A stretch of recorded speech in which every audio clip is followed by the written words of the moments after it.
ಶ್ರೀ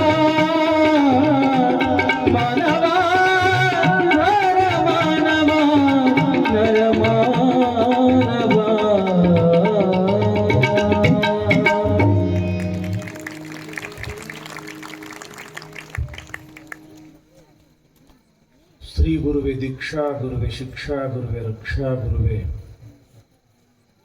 ಸರ್ವಾಗಮೋಕ್ತ ಕಳಾ ಗುರುವೆ ಶಿವಯೋಗ ಧರ್ಮಾರ್ಥ ಭೋಗ ಗುರುವೆ ತ್ಯಾಗ ಗುರುವೆ ಸುಧೀ ಗುರುವೆ ವಾಚಾ ಗುರುವೆ ಭವರೋಗಹರ ಶರಣ ಶರಣಾಗು ಬಸವ ಗುರು ಮಹಾವಿಮಗೆ. ಬಸವ ಪುರಾಣ. ಬಸವ ಪುರಾಣ ಆಗಿರ್ಬೋದು, ಬೇರೆ ಯಾವುದೇ ಪುರಾಣ ಆಗಿರ್ಬೋದು, ಇದರೊಳಗೊಂದು ಪದ್ಧತಿ ಬರುತ್ತದೆ. ಅದು ಏನು ಅಂತಂದ್ರೆ ಸಿಂಹಾವಲೋಕನ ಅಂತ. ಸಿಂಹಾವಲೋಕನ ಅಂತಂದ್ರೆ ಸ್ವಲ್ಪ ಹಿಂದೆ ನೋಡಿ ಮುಂದೆ ಹೋಗೋದು. ಗೊತ್ತಾತೇನ್ರಪ್ಪ? ಸಿಂಹ ಕಾಡಿಗೆ ರಾಜ, ಅದನ್ನು ಮೀರಿಸೋರೇ ಯಾರೂ ಇಲ್ಲ. ಆದಾಗ್ಯೂ ಕೂಡ ಅದು ಹಿಂದೆ ನೋಡ್ಕೊಂತ ಮುಂದೆ ಹೋಗ್ತದ. ಅದಕ್ಕೆ ಸಿಂಹಾವಲೋಕನ ಅಂತ ಕರೀತಾರೆ. ಇಲ್ಲಿ ಪುರಾಣದಲ್ಲಿಯೂ ಕೂಡ ಸಿಂಹಾವಲೋಕನ ಅನ್ನೋ ಒಂದು ಪದ್ಧತಿ. ಯಾವಾಗ ಪೀಠಿಕಾ ಮುಗಿತದ, ಪೀಠಿಕಾ ಯಾಕೆ ಹೇಳಬೇಕು ಅಂತಂದ್ರೆ ಈ ಪುರಾಣಕ್ಕೆ ಅದು ಅಡಿಪಾಯ. ಒಂದು ಮನೆ ಕಟ್ಟಬೇಕಾಗಿತ್ತು ಅಂತಂದ್ರ ಪಾಯ ಗಟ್ಟಿ ಇದ್ರ ಮನಿ ಚೆನ್ನಾಗಿ ಹೆಂಗ ನಿಲ್ತದೋ ಹಂಗ ಈ ಪುರಾಣ ನಿಮ್ಮ ತಲೆಯೊಳಗೆ ಉಳ್ಕೋಬೇಕಾಗಿತ್ತು ಅಂತಂದ್ರ ಆ ಪುರಾಣದ ಕಥಾನಾಯಕ ಯಾವ ರೀತಿಯಾಗಿ ಇದ್ದ, ಎಂಥೆಂಥ ಗುಣಗಳು ಇದ್ದು ಅನ್ನೋದನ್ನ ಆ ಪೀಠಿಕಾ ಭಾಗದೊಳಗ ಒಂದಿಷ್ಟು ಒಳ್ಳೊಳ್ಳೆ ವಿಚಾರಗಳ ಮುಖಾಂತರ ತಿಳಿಸೋದಕ್ಕೆ ಅದು ಪೀಠಿಕಾ ಅಂತ ಕರೀತಾರೆ. ಆ ಪೀಠಿಕಾ ಬಹಳ ಮುಖ್ಯ ಇರ್ತದೆ. ಅದಕ್ಕೆ ಪುರಾಣ ನೀವು ಕೇಳಾಕ ಬರಬೇಕಾಗಿತ್ತು ಅಂತಂದ್ರೆ ಮೊದಲು ಪೀಠಿಕಾ ಕೇಳಾಕ ಬರಬೇಕು. ನಿಮ್ಗೆ ಪೀಠಿಕಾ ತಿಳಿತು ಅಂತಂದ್ರೆ ಪುರಾಣ ಬಹಳ ಚಲೋ ತಿಳಿತದ. ಈ ಪೀಠಿಕಾ ಮುಗಿದ ಕೂಡ್ಲೇನೆ ಏನು ಪುರಾಣ ಭಾಗ ಶುರು ಆಗ್ತದಲ್ಲ, ಶುರು ಮಾಡೋದಕ್ಕಿಂತ ಮುಂಚೆ ಕೇಳ್ತಕ್ಕಂಥ ಒಂದು ಪದ್ಧತಿಗೆ ಸಿಂಹಾವಲೋಕನ. ಏನು ಕೇಳೋದು? ನಿನ್ನೆ ದಿವಸ ನೀವು ಏನು ಕೇಳಿದ್ರಪ್ಪ, ಪುರಾಣದೊಳಗೆ ಯಾವ ವಿಚಾರ ಬಂದಿತ್ತು ಅಂತ ತಿಳ್ಕೊಳ್ಳೋದಕ್ಕೆ ಏನಂತ ಕರೀತಾರ? ಸಿಂಹಾವಲೋಕನ. ಎಷ್ಟು ಗಂಭೀರ ಕೂತಿರತ್ತಿ ನೀವೆಲ್ಲ, ಸೀರಿಯಸ್ ಏನ್ರಿವ? ಎಷ್ಟು ಸೀರಿಯಸ್ ಆಗಿ ಕುಂತೀರಿ, ಎಲ್ಲರ ಮುಖ ಅಗ್ದಿ ಗಂಭೀರ ಆಗ್ಬಿಟ್ಟ. ನಾ ಬೇರೆ ಯಾರು ಇಲ್ರಿವ, ನಿಮ್ ಮಗ ಅದೀನಿ. ಅಗ್ದಿ ಚಂದ ನಕ್ಕೊಂತ ಮಾಡ್ಕೊಂತ ಅಗ್ದಿ ಫ್ರೀಯಾಗಿ ನಾವು ಬಸವ ಪುರಾಣ ಕೇಳೋನು, ಬಸವ ಪುರಾಣ ಹೇಳೋನು. ಸಿಂಹಾವಲೋಕನ ಅಂತಂದ್ರೆ ತಮ್ಮ ಒಂದು ರೀತಿಯಿಂದ ನಮ್ಮ ಬಿಲ್ ಕೊಡ್ರಿ ಅಂದಂಗ. ಹೌದಲ್ಲ? ನೀವು ಯಾವುದೇ ವಸ್ತು ತಗೊಳಕ್ ಹೋಗ್ಬೇಕಾಗಿತ್ತು ಅಂತಂದ್ರ ಏನು ಬಸಣ್ಣ, ಅಂಗಡಿಯಾಗಿನ ಸಾಮಾನು ತರಬೇಕಾಗಿತ್ತು ಅಂತಂದ್ರೆ ಬಿಲ್ ಕೊಟ್ಟೆ ತರ್ತೀರಿ ಅಲ್ಲ? ಹಂಗ ತರ್ತೀರಿ, ಬಿಲ್ ಕೊಡ್ಬೇಕಾಗ್ತದ. ಹೌದಲ್ಲ? ಹಂಗ ನಮ್ಮ ಬಿಲ್ ಏನು ಏನಪ್ಪ ತಮ್ಮ? ನಮ್ಮ ಬಿಲ್ ಏನು? ನೀವು ಕೊಡೋ ರೊಕ್ಕ ರೂಪಾಯಿ ಎಲ್ಲ ನಾವು ನಿನ್ನ ಏನು ಹೇಳಿವಿ ಅದು ಸ್ವಲ್ಪ ನೀವು ನಮ್ಗೆ ನೆನಪು ಮಾಡಿಕೊಡೋದು, ಅದು ನಮ್ಮ ಬಿಲ್. ಆಳಂದಕ್ಕೆ ಹೋದ್ರಂತ ಇಬ್ರು, ಯಾರು? ತಿಮ್ಮ ಮತ್ತು ತಿಪ್ಪ. ಸ್ವಲ್ಪ ನಕ್ಕೊಂತ ಪ್ರವೇಶ ಮಾಡೋದು. ಯಾಕೋ ಬಹಳ ಸೀರಿಯಸ್ ಆಗಿ ಕುಂತೀರಿ ಎಲ್ಲರೂ. ಆಳಂದ ಪೇಟೆಯಾಗ ಹೋದ್ರು. ಏನು ದೊಡ್ಡ ದೊಡ್ಡ ಹೋಟೆಲ್ಗಳು ಅವು ಇವು ಎಲ್ಲ ಇದ್ದು ಹೊಟ್ಟೆ ಸಿಕ್ಕಾಪಟ್ಟಿ ಹಸ್ದೈತಿ ಅವ್ರಿಗೆ, ತಿಮ್ಮ ಮತ್ತು ತಿಪ್ಪಗ. ಎಲ್ಲಿ ಏನು ಚಲೋ ಸಿಗ್ತದ ಮತ್ತು ಎಷ್ಟು ಸೊಯ್ ಸಿಗ್ತದ ಅಂತ ತಿಳ್ಕೊಂಡು ಹೋಟೆಲ್ ನೋಡ್ಕೊಂತ ನಡೆದಿದ್ರು. ಒಂದು ದೊಡ್ಡ ಹೋಟೆಲ್ ಬೋರ್ಡ್ ಹಾಕಿದ್ರು, ಇಲ್ಲಿ ಬೇಕಾದವರು ಬೇಕಾಗಿದ್ದನ್ನ ಬೇಕಾದಷ್ಟು ತಿನ್ನಬಹುದು, ಬಿಲ್ ಮಾತ್ರ ಮೊಮ್ಮಕ್ಕಳ ಕಡೆಯಿಂದ ವಸೂಲಿ ಮಾಡ್ತೀವಿ ಅಂತ. ನೋಡಿದ್ರಿ ಅವರು, ಇನ್ನು ನಮ್ದ ಮದುವೆ ಆಗಿಲ್ಲ, ನಮಗೆ ಯಾವಾಗ ಮಕ್ಕಳಾಗ್ಬೇಕು, ಅವ್ರು ಯಾವಾಗ ದೊಡ್ಡವ್ರು ಆಗ್ಬೇಕು, ಹೋಟೆಲ್ಗೆ ಬರುವಂಗ ಅವ್ರ ಬಿಲ್ ಯಾವಾಗ ಕೊಡ್ಬೇಕು, ಮುಂದಿಂದ ಯಾವ ನೋಡ ನಡಿ ಅಂತ ತಿಳ್ಕೊಂಡು ಇಬ್ರು ಹೋಟೆಲ್ ಹೋಗ್ತಾರೆ. ನೋಡ್ರಿ, ಮಾಣಿ ಬಂದ, ಈ ತಮ್ಮ ಇಲ್ಲಿ ಏನೇನು ಸಿಗ್ತದ? ಇಲ್ಲಿ ಎಲ್ಲಾ ಸಿಗ್ತದ್ರಿ. ಎಲ್ಲಾ ಅಂದ್ರ ಇಡ್ಲಿ ಐತಿ, ದ್ವಾಸೆ ಐತಿ, ಉಪ್ಪಿಟ್ಟು ಐತಿ, ಪಡ್ಡು ಐತಿ, ಅದು ಐತಿ, ಇದು ಐತಿ, ಇದು ಐತಿ, ಅದು ಐತಿ, ಎಲ್ಲ ಒಂದೊಂದು ಪ್ಲೇಟ್ ತಗೊಂಡ್ ಬಾ ಅಂದ್ರು. ಹೊಡೆದ್ರು ನೋಡ್ರಿ ಎಗ್ಗಳಾಗಿ, ಸಿಕ್ಕಾಪಟ್ಟೆ ಹೊಡೆದ್ರು. ಯಾಕೆ? ಬಿಲ್ ಮೊಮ್ಮಕ್ಕಳು ಕೊಡೋರು ಅದಾರ, ಚಿಂತಿನ ಇಲ್ಲ. ಯಾವಾಗ ಹೊಟ್ಟಿ ತುಂಬ ಹೊಡೆದ್ರು ಹೊಟ್ಟಿ ಮ್ಯಾಲ ಕೈ ಆಡಿಸ್ಕೊಂತ ಒಬ್ಬ ಅಂತ ಎದ್ದು ಹೊರಗೆ ಬರಾಕತ್ತಿದ್ರು ಹೋಟೆಲ್ ಮಾಲೀಕ್ ಅಂತನ ಏತಮ್ಮ ಬಿಲ್ ಕೊಡ್ರಿ ಅಲ್ಲ ನೀವು ಬೋರ್ಡ್ ಏನ್ ಹಾಕಿರಿ ಮಾಲಕರ ಬೇಕಾದವ್ರು ಬೇಕಾಗಿದ್ದನ್ನ ಬೇಕಾದಷ್ಟು ತಿನ್ನಬಹುದು ಬಿಲ್ ಮಾತ್ರ ಮೊಮ್ಮಕ್ಕಳ ಕಡೆಯಿಂದ ನಮ್ಮ ಮೊಮ್ಮಕ್ಕಳ ಕಡೆಯಿಂದ ನೀವು ವಸೂಲಿ ಮಾಡ್ರಿಲ್ಲ. ಅವ ಮಾಲಕ್ ಅಂದ ತಮ್ಮ ನಾ ನಿಮ್ಮ ಬಿಲ್ ಕೇಳಕತ್ತಿಲ್ಲೋ ಹಿಂದೆ ನಿಮ್ಮ ಮುತ್ಯ ತಿಂದು ಹೋಗಿದ್ರು ಅವ್ರ ಬಿಲ್ ನೀವು ಕೊಡ್ರಿ. ಹಿಂದ ನಿಮ್ಮ ಮುತ್ಯ ತಿಂದು ಹೋಗಿದ್ರು ಅಂದ್ರೆ ಒಟ್ಟು ಬಿಲ್ ಕೊಡಬೇಕಾಗ್ತದ, ಕೊಡ್ಲಿಲ್ಲ ಅಂದ್ರೆ ನಡೆಯುವುದಿಲ್ಲ. ಹಂಗ ನಮ್ಮ ಬಿಲ್ ಏನು ಅಂತಂದ್ರ ನಿನ್ನೆ ದಿವಸ ಪುರಾಣದೊಳಗ ಏನು ಕೇಳಿದ್ರಿ? ಇವತ್ತು ಮಠಕ್ಕೆ ಒಬ್ಬ ಹುಡುಗ ಬಂದಿದ್ದ, ಅಪ್ಪರ ನೀವು ನಮ್ಮೂರಂತ ಹೌದನ್ರಿ? ಹೌದಪ್ಪ ನಾವು ನಿಮ್ಮ ಊರವ್ರ, ನಾನು ಏನು ಪುರಾಣಕ್ಕೆ ಬಂದಿದ್ದೀನ್ರಿ, ನೀವು ಮಸ್ತ್ ಹೇಳ್ತೀರಿ ನೋಡ್ರಿ ಅಂದ. ಹೌದಾ ತಮ್ಮ ನೀ ಕೇಳಿದೆ ಪುರಾಣ? ಏನ್ ಕೇಳ್ದೆ ಅಂತ ಕೇಳಿದೆ. ಅದು ಶರೀರದ ಕುಡ್ಕೊಂಡು ಹೇಳಿದ್ರಲ್ಲ ಅದು ಕೇಳಿದ್, ಅದು ನೆನಪಿಟ್ಟಾನ. ಹೋಗಿ ಹೋಗಿ ಒಬ್ಬ ಕುಡ್ಕುಂದ್ ಹೇಳಿದ್ರೆ ಅಲ್ರಿ ಅದು ನೆನಪಿಟ್ಟಾನ. ಏ ತಮ್ಮ ಇಂಥವೇನ್ ನೆನಪಿಡ್ತೀಯೋ ಇದು ಸುಮ್ಮ ಇದು ಹೆಂಗ ಅಂತಂದ್ರ ಕಬ್ಬಿನ ಮ್ಯಾಲಿನ ರೌದಿ ಇದ್ದಂಗಿದು. ಸುಮ್ಮ ನಿಮಗೆ ಬ್ಯಾಸರ ಬರಬಾರ್ದು ಅಂತ ತಿಳ್ಕೊಂಡು ಸುಮ್ಮ ನಗಸುದಿರ್ತದ ಅಟ್ಟ. ಆದ್ರ ರೌದಿ ಮುಖ್ಯ ಅಲ್ಲ, ಕಬ್ಬಿನ ಒಳಗಿಂದ ರಸ ಮುಖ್ಯ. ಬಸವಣ್ಣನ ಚರಿತ್ರೆ ಅಂತಂದ್ರ ಅದು ಕಬ್ಬಿನ ಒಳಗಿನ ರಸ, ಅದು ರಸ. ಬಸವ ಪುರಾಣ, ಬಸವ ಪುರಾಣ. ಬಸವ ಅಂತಂದ್ರೆ ಯಾರು? ವಿಶ್ವಗುರು ಬಸವಣ್ಣ. 12ನೇ ಶತಮಾನದಲ್ಲಿ ಆಗಿ ಹೋಗಿರತಕ್ಕಂಥ ಒಬ್ಬ ಮಹಾನುಭಾವ. ಪುರಾಣ ಅಂತಂದ್ರ ಯಾತಕ್ಕೆ ಕರೀತಾರ? ಪುರಾ ನ ಭವತಿ ಇತಿ ಪುರಾಣಂ. ಯಾವುದು ಹಳೇದಾಗುವುದಿಲ್ಲ, ನಿತ್ಯ ನೂತನವಾಗಿಯೇ ಇರ್ತದ, ಅದು ಪುರಾಣ. ಸಾವಿರಾರು ವರ್ಷಗಳ ಹಿಂದೆ ಬರೆದಿರ್ತಕ್ಕಂಥ ವ್ಯಾಸನ ಪುರಾಣಗಳು 18 ಇಂದಿಗೂ ಕೂಡ ಜೀವಂತವಾಗಿ ಅದಾವ. ಅಲ್ಲಲ್ಲಿ ಆ ಪುರಾಣಗಳು ನಡೀತವೆ. ಬಸವ ಪುರಾಣ 14ನೇ ಶತಮಾನದಲ್ಲಿ ಬರೆಯಲ್ಪಡ್ತು. 13ನೇ ಶತಮಾನದೊಳಗ ಪಾಲ್ಕುರ್ಕಿ ಸೋಮನಾಥ ಅಂತ ತೆಲುಗುದೊಳಗ ಬಸವ ಪುರಾಣ ಆಗಿದ್ದು ಮೊಟ್ಟ ಮೊದಲಿಗೆ. ಅದಾದ ನಂತರ ಭೀಮಕವಿ ಕನ್ನಡದೊಳಗ ಬರಿತಾನ ಬಸವ ಪುರಾಣ. ಕಂಚಿಯ ಶಂಕರಾರಾಧ್ಯರು ಅಂತ ಬರ್ತಾರ, ಅವರು ಸಂಸ್ಕೃತದೊಳಗೆ ಬರೀತಾರ. ಇನ್ನೊಬ್ರು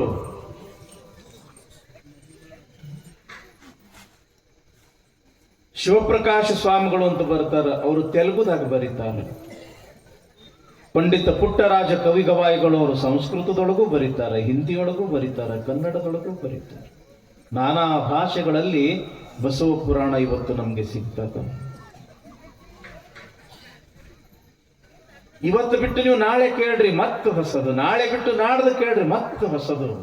ನಿತ್ಯ ನೂತನವಾಗಿ ಯಾವುದು ಇರ್ತದ, ಯಾವುದಕ್ಕೆ ಹಳೇದು ಅಂತದ ಅನಿಸುವುದೇ ಇಲ್ವೋ ಅದಕ್ಕೆ ಪುರಾಣ ಅಂತ ಕರೀತಾರ. ಪುರಾಣ ಭವತಿ ಇತಿ ಪುರಾಣಂ.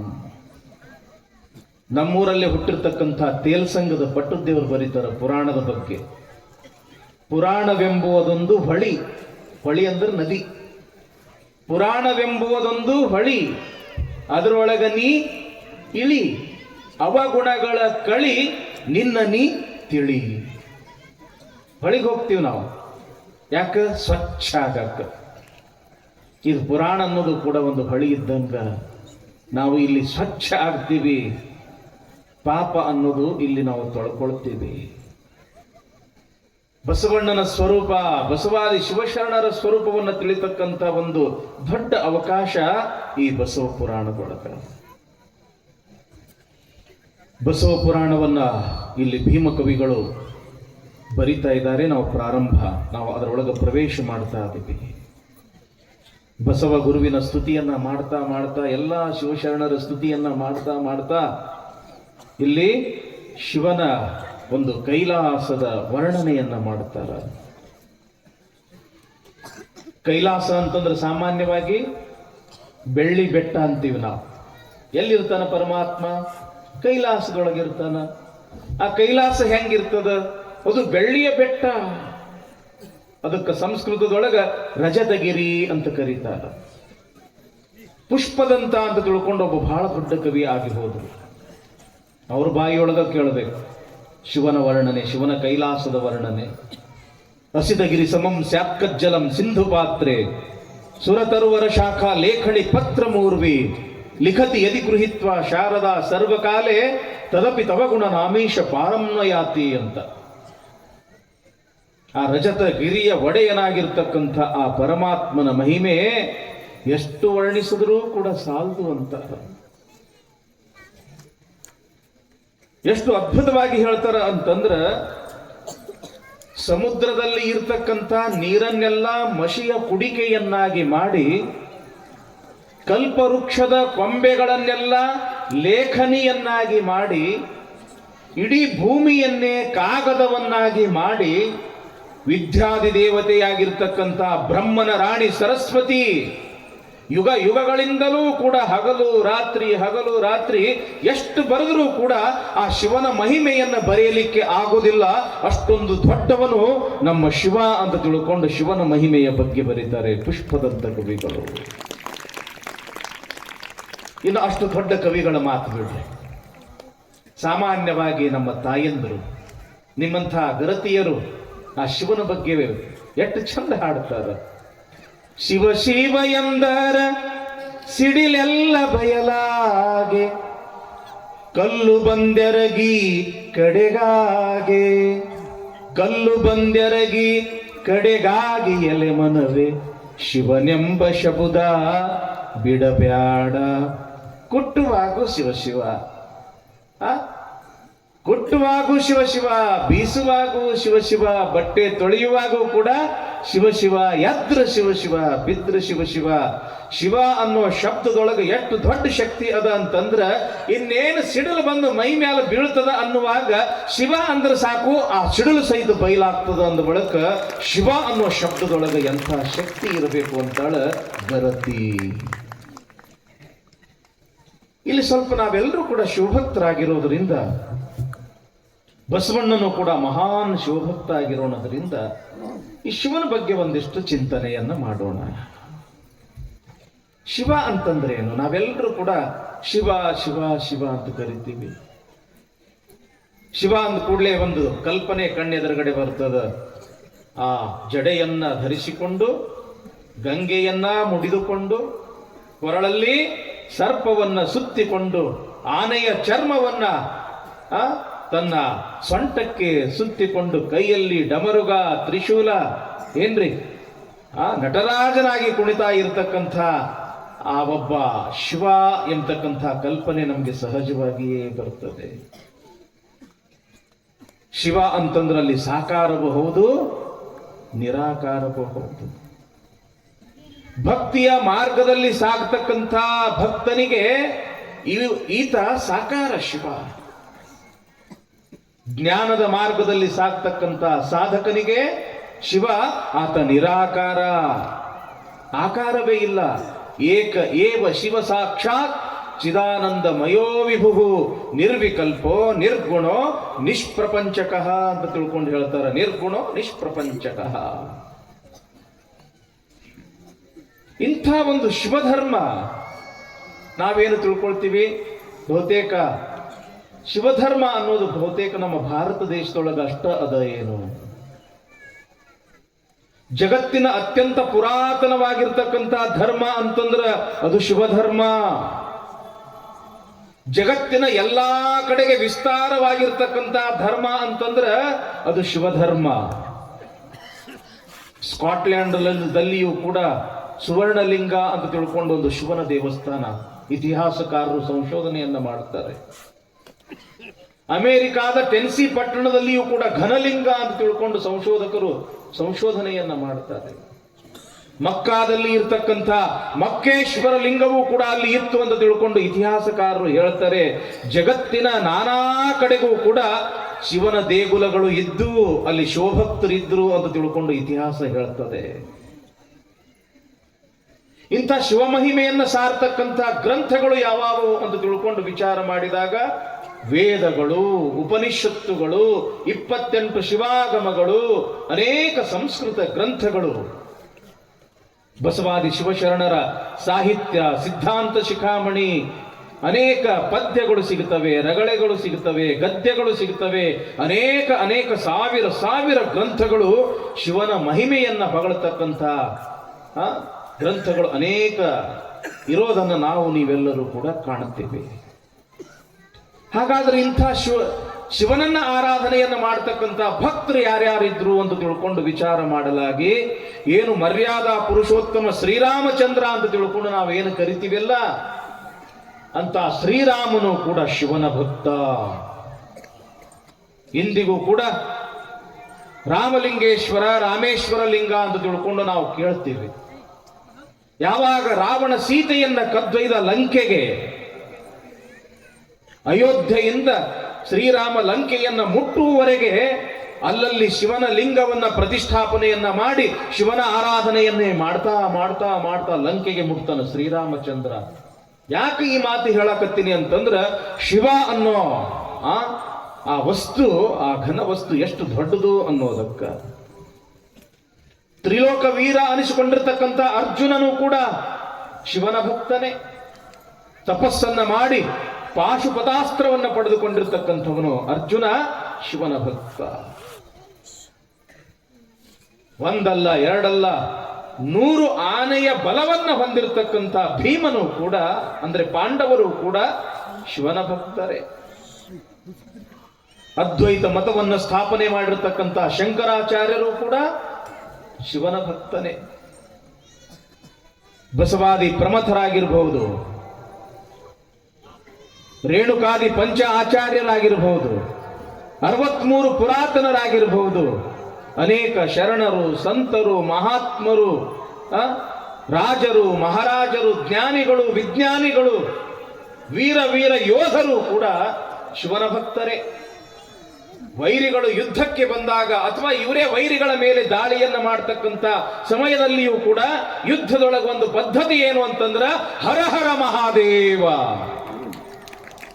ಹರಹರ ಮಹಾದೇವ ಅಂತ ತಿಳ್ಕೊಂಡು ಶತ್ರುಗಳ ಮೇಲೆ ದಾಳಿ ಮಾಡಬೇಕು. ಅಂದ್ರೆ ಹರ ಅಂತಂದ್ರ ದುಷ್ಟರನ್ನ ಸಂಹಾರ ಮಾಡತಕ್ಕಂಥವನು, ರುದ್ರ ಅಂತ ಅರ್ಥ. ಅವನಿಗೆ ಶಿವ ಅಂತನೂ ಕೂಡ ನಾವು ಕರಿತೀವಿ. ಹೀಗಾಗಿ ಶಿವನ ಭಕ್ತರು ಈ ದೇಶದ ತುಂಬೆಲ್ಲ, ಜಗತ್ತಿನ ತುಂಬೆಲ್ಲ. ಇನ್ನು ಶಿವನ ದೇವಸ್ಥಾನಗಳು ವಿದೇಶಗಳಲ್ಲಂತೂ ಇದ್ದೇ ಇದ್ದು, ನಮ್ಮ ಭಾರತದಲ್ಲಿ ಅಂತೂ ಕೂಡ ಊರೂರಿಗೆ ಶಿವನ ದೇವಸ್ಥಾನಗಳು. ನಾವು ಖಂಡೇರಾಯ ಅಂತೀವಿ, ಅದನ್ನು ಕೂಡ ಒಂದು ಶಿವನ ಅವತಾರವೇ. ಯಾಕ ಶಿವನ ಅವತಾರಗಳು ಒಂದಲ್ಲ ಎರಡಲ್ಲ, ಸಾವಿರ ಸಾವಿರ ಅವತಾರಗಳು ಶಿವನ ಅವತಾರಗಳು. ನಮ್ಮ ಭಾರತ ದೇಶದೊಳಗ ಪ್ರಮುಖವಾಗಿ 12 ಜ್ಯೋತಿರ್ಲಿಂಗಗಳು ಅಂತ ಕರೀತಾರೆ, ಹೌದಲ್ರಿಪ್ಪ? ಸೌರಾಷ್ಟ್ರೇ ಸೋಮನಾಥಂಚ ಶ್ರೀಶೈಲೇ ಮಲ್ಲಿಕಾರ್ಜುನಂ ಉಜ್ಜೈನ್ಯ ಮಹಾಕಾಲ ಓಂಕಾರ ಮಮಲೇಶ್ವರಿ. 12 ಜ್ಯೋತಿರ್ಲಿಂಗಗಳು ಪ್ರಮುಖವಾಗಿ. ಇನ್ನು ಊರಲ್ಲಿ ಎಂಥದೇ ಒಂದು ಸಣ್ಣ ಊರದ ಅಂದ್ರೂ ಕೂಡ ಅಲ್ಲಿ ಒಂದು ಶಿವನ ದೇವಸ್ಥಾನ ಇರ್ತದೆ. ಯಾಕೆ? ಯಾವ ಊರಲ್ಲಿ ಶಿವಭಕ್ತರಿಲ್ಲದ ಊರು ಅದು ದೇಶ ವನವಾಸ ಅಂತ ತಿಳ್ಕೊಂಡು ಶರಣರು ಕರೀತಾರೆ. ಅದೊಂದು ಸ್ಮಶಾನ ಇದ್ದಂಗ ಅಂತ ಕರೀತಾರೆ. ಹೀಗಾಗಿ ಇವತ್ತು ಎಷ್ಟೇ ಒಂದು ಸಣ್ಣ ಊರಿದ್ರೂ ಕೂಡ ಅಲ್ಲಿ ಶಿವನ ಒಂದು ಅಸ್ತಿತ್ವ ಇದ್ದೇ ಇರ್ತದ, ದೇವಸ್ಥಾನ ಇದ್ದೇ ಇರ್ತದ.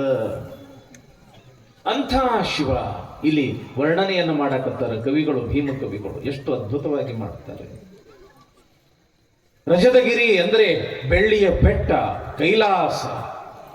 ಆ ಕೈಲಾಸದಲ್ಲಿ ಜ್ಞಾನ ಸಿಂಹಾಸನ. ಆ ಜ್ಞಾನ ಸಿಂಹಾಸನದ ಮೇಲೆ ಯಾರು ಕುಳಿತುಕೊಂಡಿದ್ದಾರೆ? ಜಗತ್ತಿನ ಒಡೆಯನಾಗಿರ್ತಕ್ಕಂಥ ಶಿವ ಕುಳಿತುಕೊಂಡಿದ್ದಾನೆ. ಶಿವನ ಎಡ ತೊಡೆಯ ಮೇಲೆ ಯಾರು ಕುಳಿತುಕೊಂಡಿದ್ದಾರೆ? ಪಾರ್ವತಿ ಕುಳಿತುಕೊಂಡಿದ್ದಾಳೆ. ಆಕೆಯ ತೊಡೆಯ ಮೇಲೆ ಗಣಪ, ಶಿವನ ಈ ತೊಡೆಯ ಮೇಲೆ ಷಣ್ಮುಖ. ನೋಡ್ರಿ ಶಿವ ಹೆಂಗದಾನ, ಶಕ್ತಿಯನ್ನ ಬಿಟ್ಟು ಇಲ್ವೇ ಇಲ್ಲ. ಶಿವ ಯಾವಾಗಲೂ ಕೂಡ ಶಕ್ತಿ ಸಮೇತನಾಗಿರ್ತಕ್ಕಂಥವನು, ಅಂದ್ರೆ ಪಾರ್ವತಿ ಸಮೇತನಾಗಿರ್ತಕ್ಕಂಥವನು ಶಿವ. ಕವಿರತ್ನ ಕಾಳಿದಾಸರು ಹೇಳ್ತಾರೆ, ವಾಗರ್ಥಾಭಿವ ಸಂಪೃಕ್ತವು ವಾಗರ್ಥ ಪ್ರತಿಪತ್ತಯೇ ಜಗತಪ್ಪಿತರವು ಒಂದೇ ಪಾರ್ವತಿ ಪರಮೇಶ್ವರವು ಅಂತ. ಯಾವ ರೀತಿಯಾಗಿ ಶಬ್ದ ಬಿಟ್ಟು ಅರ್ಥ ಇಲ್ಲ, ಅರ್ಥ ಬಿಟ್ಟು ಶಬ್ದ ಇಲ್ಲ, ಹಂಗ ಶಿವನನ್ನ ಬಿಟ್ಟು ಶಕ್ತಿ ಇಲ್ಲ, ಶಕ್ತಿಯನ್ನ ಬಿಟ್ಟು ಶಿವ ಇಲ್ಲ. ಅದಕ್ಕೆ ಯಾವಾಗಲೂ ಕೂಡ ಶಿವನ ತೊಡೆಯ ಮೇಲೆ ಪಾರ್ವತಿ ಕುಂತಿರ್ತಾಳೆ. ನೋಡ್ರಿ ನಿಲ್ರಿಪ್ಪ ಫೋಟೋ. ಹಿಂದಕ್ಕೆಲ್ಲ ಪ್ರತಿಯೊಬ್ಬರ ಮನೆಯಾಗ ಒಂದು ಫೋಟೋ ಇರ್ತಿದ್ದು. ಅವ ನೆನಪೈತೇನೆ ನಿಮಗ? ನಮ್ಮ ಅವುಗಳಿಗೆ ಕೇಳ್ತೀನಿ, ಈಗಿನ ಹುಡುಗರು ಅಂತ ಫೋಟೋ ನೋಡುದು ಬಹಳ ಅಪರೂಪ. ಯಾಕಂತ ಫೋಟೋಗಳು ಬರಬರ್ತಾ ಮಾಯ ಆಗಕತ್ತವ. ಏನ್ರಿಪ್ಪ ಹಿರಿಯರು ನಿಮ್ಗೆ ನೆನಪೈತೇನ್ರಿಪ್ಪ? ಒಂದು ಜ್ಞಾನ ಸಿಂಹಾಸನ ಇರ್ತದ, ಶಿವ ಕುಂತಿರ್ತಾನ, ಶಿವನ ತೊಡಿ ಮೇಲೆ ಪಾರ್ವತಿ ಕುಂತಿರ್ತಾಳ, ಜಡಿ ಮೇಲೆ ಗಂಗಾ ಇರ್ತಾಳ, ಈ ಕಡೆ ಗಣಪ ಇರ್ತಾನ, ಈ ಕಡೆ ಷಣ್ಮುಖ ಇರ್ತಾನ, ಮುಂದ ಸಿಂಹ ಇರ್ತದ, ನಂದಿ ಇರ್ತದ, ನವಿಲು ಇರ್ತದ, ಇಲಿನೂ ಕೂಡ ಇರ್ತದ. ಇದು ಪರಮಾತ್ಮನ ಕುಟುಂಬ. ಇದು ನಿಮ್ದು ಹೆಂಗ ಒಂದು ಕುಟುಂಬ ಅದ, ಹಂಗ ಪರಮಾತ್ಮಂದು ಕೂಡ ಒಂದು ಕುಟುಂಬ ಅದ. ಸುಮ್ಮನೆ ಒಂದಿಟ್ಟು ಚಿಂತನೆ ಮಾಡ್ತಿರವ, ನಿಮ್ಮ ಮನಿ ಹೆಂಗದ, ಪರಮಾತ್ಮನ ಮನಿ ಹೆಂಗದ ಅನ್ನೋದು ಸ್ವಲ್ಪ ಕಲ್ಪನೆ ಮಾಡ್ಕೊಳ್ತಿರವ. ಸ್ವಲ್ಪ ಫ್ರೀ ಆಗಿ ಅಗ್ದಿ ನಗ್ನಗತ್ತ. ಶಿವನಿಗೆ ಎಷ್ಟು ಮಂದಿ ಹೆಂಡ್ರಿ ಹೇಳ್ರಿವ? ನೋಡ್ರಿ, ಇಬ್ಬರು ಸಾಕು. ಎಷ್ಟು ಮಂದಿ ಹೆಂಡ್ರಿಪ್ಪ? ಇಬ್ರು. ಒಬ್ಬಳು ಸೊಡಿ ಮ್ಯಾಲ, ಇನ್ನೊಬ್ಬಳು ತೆಲಿ ಮ್ಯಾಲ. ಇಬ್ರು ಹೆಂಡ್ರು. ಸಾಮಾನ್ಯವಾಗಿ ಇಬ್ಬರು ಹೆಂಡ್ರು ಇದ್ದವರು ಶಾಂತಿ ನೆಮ್ಮದಿಯಿಂದ ಇರುವುದ ಬಹಳ ಕಷ್ಟ. ಇಲ್ಲಿ ಯಾರ ಇದ್ರು ತಪ್ಪು ತಿಳ್ಕೊಳಕ್ ಹೋಗ್ಬೇಡ್ರಿ. ಯಾಕಂತಂದ್ರೆ ಇಬ್ಬರಿಗೂ ಸಮಾಧಾನ ಮಾಡೋದ್ರೊಳಗೆ ಪಾಪ ಇವನ ಪರಿಸ್ಥಿತಿ ಅಗ್ದಿ ಮಾಡ್ಕೊಳ್ಳುವಾಗ ಹುರುಪಿನಾಗಿ ಮಾಡ್ಕೊಂಡಿರ್ತಾನೆ. ಮುಂದೆ ಬಹಳ ವಜ್ಜೆ ಆಗ್ತದ ಅವನಿಗೆ. ಯಾಕೆ?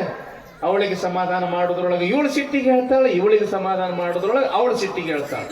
ಆದ್ರೆ ಇಲ್ಲಿ ನೋಡ್ರಿ, ತೊಡಿ ಮೇಲಿರ್ತಕ್ಕಂಥ ಪಾರ್ವತಿನೂ ಕೂಡ ಶಾಂತ ಅದಾಳ, ತೆಲಿ ಮೇಲಿರ್ತಕ್ಕಂಥ ಗಂಗೆಯೂ ಕೂಡ ಶಾಂತ ಅದಾಳ.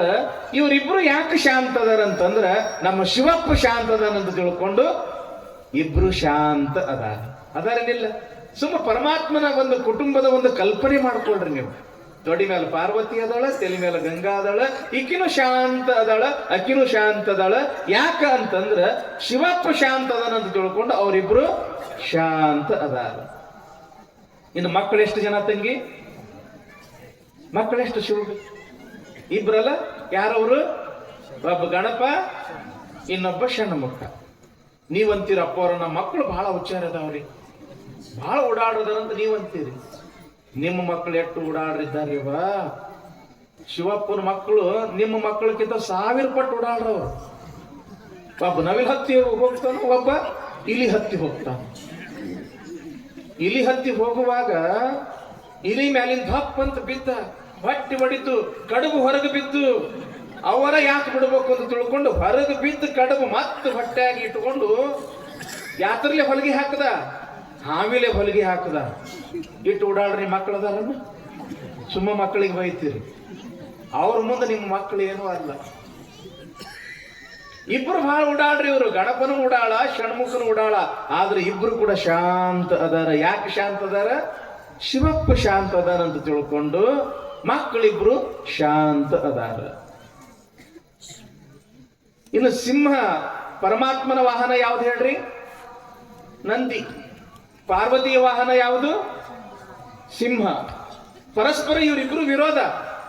ಮೊದಲಾದ ಗೂಳಿ, ಮದ ಎತ್ತಂದ್ರೆ ಮುಗಿದೋತ್ತು, ಬೆಕ್ಕಾದಿರ್ಲಿ ಹಾದು ಬಿಡ್ತೈತಿ ಅದು ನಂದಿ. ಸಿಂಹ ಕೇಳಿರೇನು ಕಾಡಿಗೆ ರಾಜ, ಬೆಕ್ಕಾದವಿರ್ಲಿ ಅವ್ನು ತಿಂದ ಬಿಡ್ತೈತಿ ಅಂತೈತಿ. ಆದ್ರೆ ಇಲ್ಲಿ ನಂದಿನೂ ಕೂಡ ಶಾಂತ ಕುಂತದ, ಸಿಂಹನೂ ಕೂಡ ಶಾಂತ ಕುಂತದ. ಯಾಕ? ಶಿವಪ್ಪ ಶಾಂತ ಅದನಂತ ತಿಳ್ಕೊಂಡು ಅವರಿಬ್ರು ಶಾಂತ ಅದಾರ. ಇನ್ನು ಗಣಪತಿ ವಾಹನ ಯಾವುದು ತಂಗಿ? ಇಲಿ. ಷಣ್ಮುಖನ ವಾಹನ ಯಾವುದು? ನವಿಲು. ಪರಸ್ಪರ ವಿರೋಧ ಅದು. ನವಿಲು ನೋಡಿದ್ರೆ ಇಲಿನ ನೋಡಿದ್ರೆ ಸಾಕು, ನವಿಲು ತಿಂದು ಬಿಡಬೇಕು. ಇಲ್ಲಿ ಇಲಿನೂ ಶಾಂತ ಅದ ಮತ್ತು ನವಿಲು ಕೂಡ ಶಾಂತ ಅದ. ಯಾಕ? ಶಿವಪ್ಪ ಶಾಂತ ಅದನಂತ ತಿಳ್ಕೊಂಡು ಅವೆರಡೂ ಶಾಂತ ಅದಾವ. ಇದು ನಮಗೆ ಏನು ಪಾಠ ಕಲಿಸ್ತದ ಅಂತಂದ್ರ, ಮನೆಯಾಗಿರ್ತಕ್ಕಂಥ ಯಜಮಾನ ಶಾಂತ ಇದ್ದಂದ್ರೆ ಮನಿ ಎಲ್ಲ ಶಾಂತ ಇರ್ತದ. ಹೌದಲ್ರಪ್ಪ? ಮನ್ಯಾಗ ಏನು ಮಾಲಕ ಇರ್ತಾನಲ್ಲ, ಅವ ಚಲೋ ಇದ್ದ ಅಂತಂದ್ರೆ ಸಾಕು, ಮನಿ ಎಲ್ಲ ಚಲೋ ಇರ್ತದ. ಅವ ಒಬ್ರಿಗೊಂದು ಮಾಡಕತ್ರ ಜಗಳ ಶುರು ಆಗ್ತ ನೋಡ್ರಿ. ಮನ್ಯಾಗ ಜಗಳ ಎಲ್ಲಿ ಶುರು ಆಗ್ತದ ಅಂತಂದ್ರ, ದೊಡ್ಡ ಮಗನಿಗೊಂದು, ಸಣ್ಣ ಮಗನಿಗೊಂದು, ಆ ಮಗಳಿಗೊಂದು, ಈ ಮಗಳಿಗೊಂದು, ಬೇರೆ ಬೇರೆ ಮಾಡಿದ್ರೆ ಅಲ್ಲಿ ಜಗಳ ಶುರು ಆಗ್ತದ. ಎಲ್ಲರನ್ನ ಸಮಾನ ದೃಷ್ಟಿಯಿಂದ ನೋಡಿದ್ರೆ ಮನೆಯೊಳಗೆ ಜಗಳವೇ ಹುಟ್ಟಿಕೊಳ್ಳುವುದಿಲ್ಲ. ಪ್ರೀತಿ ಎಲ್ಲರ ಮೇಲೆ ಒಂದೇ ರೀತಿ ಇತ್ತು ಅಂತಂದ್ರೆ ಮನಿಯಾಗ ಇರುವುದಿಲ್ಲ, ಆ ಮನಿಯೇ ಕೈಲಾಸ ಆಗ್ತದ ಅನ್ನೋದಕ್ಕೆ ಇದು ಶಿವನ ಕುಟುಂಬದ ಒಂದು ಉದಾಹರಣೆ ತಂಗಿ. ಈ ರೀತಿಯಾಗಿ ಆನಂದದಿಂದ ಕೈಲಾಸದೊಳಗ ಪರಮಾತ್ಮ ಕುಳಿತಾನ, ಮುಂದ ನಂದಿ ಕುಳಿತಾನ.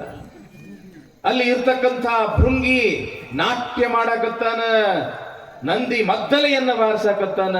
ಈ ಕಡೆ ವಿಷ್ಣು ಅದಾನ, ಬ್ರಹ್ಮ ಅದಾನ, ಇಂದ್ರ ಅದಾನ, ಯಮ ಅದಾನ, ಈ ಕಡೆ ಲಕ್ಷ್ಮಿ ಏನ್ರಿ ಸರಸ್ವತಿ, ಇಂದ್ರಾಣಿ, ದೇವಾನು ದೇವತೆಗಳಿಂದ ಕೈಲಾಸದ ಆ ಒಡ್ಡೋಲಗ ಮಂಟಪ ತುಂಬಿ ಬಿಟ್ಟದೆ. ಹೆಂಗ ನೀವು ತುಂಬಿಕೊಳ್ತೀರಿ ಹಂಗ.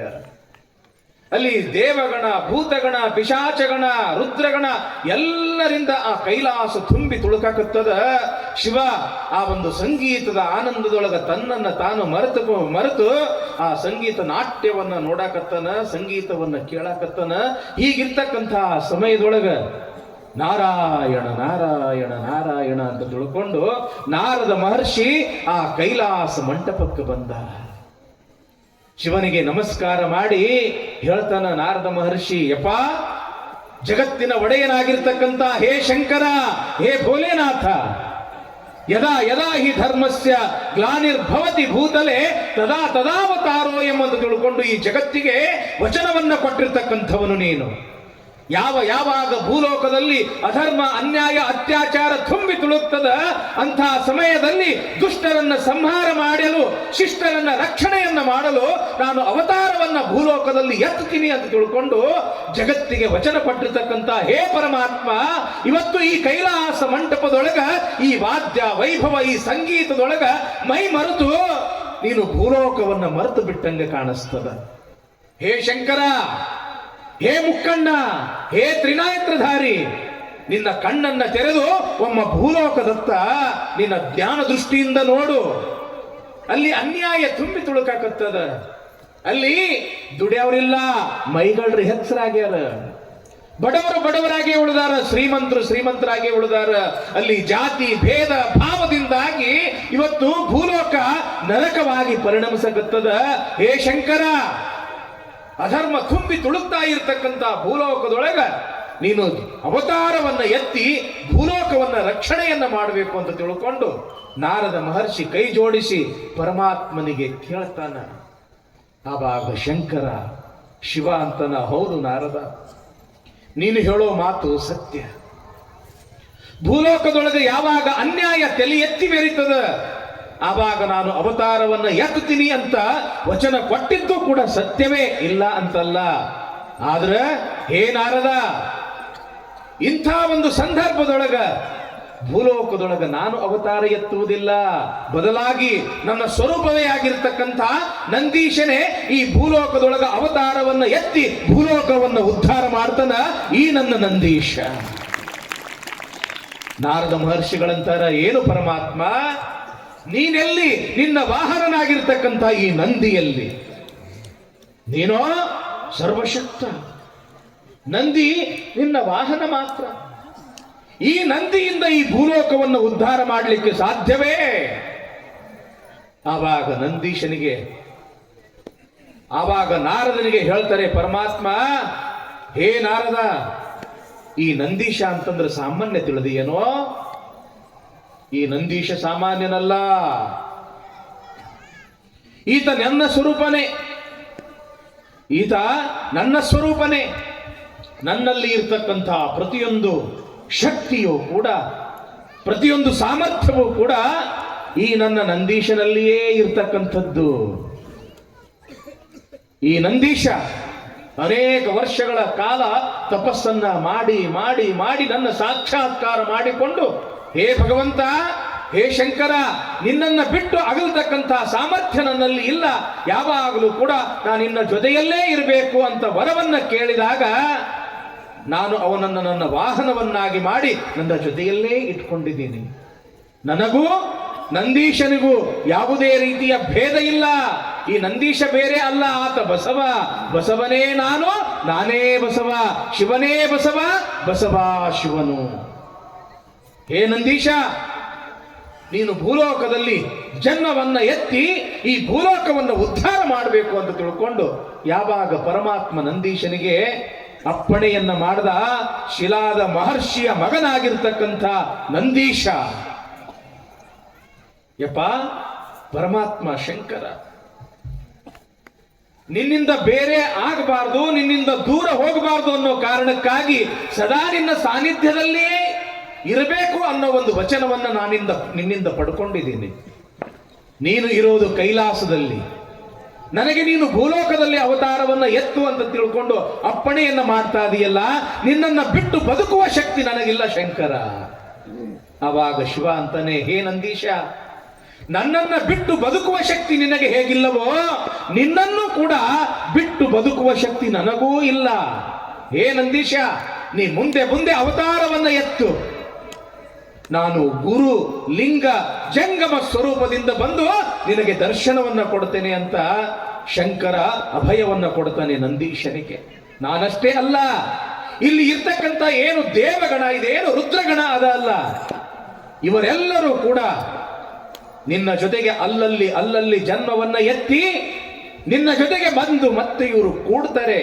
ಅದಕ್ಕೆ ನೀನು ಭೂಲೋಕದಲ್ಲಿ ಅವತಾರವನ್ನ ಎತ್ತು ಅಂತ ತಿಳ್ಕೊಂಡು ಪರಮಾತ್ಮ ನಂದೀಶನಿಗೆ ಅಪ್ಪಣೆಯನ್ನ ಕೊಡ್ತಾರೆ ಎಂಬತಕ್ಕಂಥ ಒಂದು ವಿಚಾರ ನಾವು ಇವತ್ತಿನ ದಿವಸ ಬಸವ ಪುರಾಣದಲ್ಲಿ ಕೇಳುತ್ತೇವೆ. ಹಾಗಾದ್ರೆ ನಾಳೆ ದಿವಸ ಆ ನಂದೀಶ ಯಾವ ದೇಶದಲ್ಲಿ, ಯಾವ ಪ್ರದೇಶದಲ್ಲಿ, ಯಾರ ಗರ್ಭದಲ್ಲಿ ಅವತಾರವನ್ನ ಎತ್ತದ ಎಂಬತಕ್ಕಂಥ ಬಹಳ ಅದ್ಭುತವಾಗಿರ್ತಕ್ಕಂಥ ಸನ್ನಿವೇಶ ನಾಳೆ ದಿವಸ. ತೊಟ್ಟಿಲ ಕಾರ್ಯಕ್ರಮನೂ ಕೂಡ ನಾಳೆ ಮಾಡೋಣ. ಯಾಕಂತಂದ್ರೆ ಇರೋದೇ 20 ದಿವಸ. ಬಸವ ಪುರಾಣ ಅಂತಂದ್ರೆ ಕನಿಷ್ಠ ಅಂತಂದ್ರೆ 3 ತಿಂಗಳು ಹೇಳೋ ಪುರಾಣ.